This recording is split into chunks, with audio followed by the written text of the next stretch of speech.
तर आता एसआयटीकडनं या सगळ्या संदर्भात सविस्तर तपास सुरू आहे। हॉटेलमधल्या व्यवस्थापनाची ही चौकशी झाली आहे आणि प्रकरणाची पाळामुळे खणून काढण्याच्या दृष्टीने पावलं टाकण्यात येत आहे।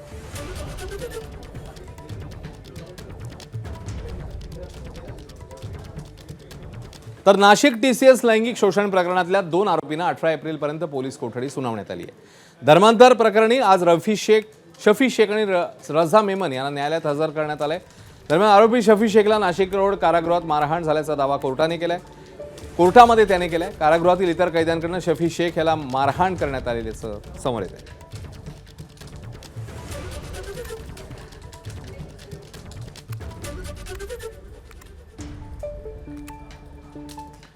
तर आरोपी रझा मेमनच्या नातेवाईकांची प्रतिक्रिया या संदर्भात समोर आली आहे। जाणीवपूर्वक मुस्लिम समाजाची बदनामी केली जाते असा आरोप त्यांनी केला। जे गुन्हेगार आहे त्यांना शिक्षा व्हायला पाहिजे। जे गुन्हेगार नाही त्यांना येतो खोट्या केसेसमध्ये घेऊन आणि त्यांच्यावरती अत्याचार, त्यांचे घरचे हैराण, त्यांचे नातेवाईक हैराण परेशान, पूर्ण समाजाची बदनामी करायचं काम चालवलं आहे नाशिक शहरात।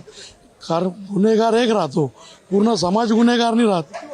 आणि सत्ताधारी पक्षच येतं BJP आहे आणि तो BJPच येतं घात पाणी पुरवून संघटनांना, कार्यकर्त्यांना, सर्वांना हे करून मुस्लिम समाजाच्या विरोधात मोर्चे काढते।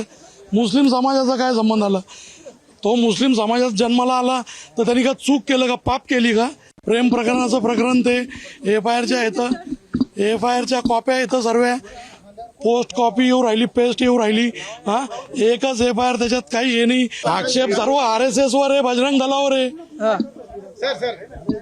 VHP वर आहे, सर्व हिंदुत्ववादी संघटनांवर हात पाणी देऊन आज येतं। त्यांनी रॅली काढली, पूर्ण मुस्लिम समाजाला शिव्या देऊ राहिले। ABP माझा, उघडा डोळे बघा नीट।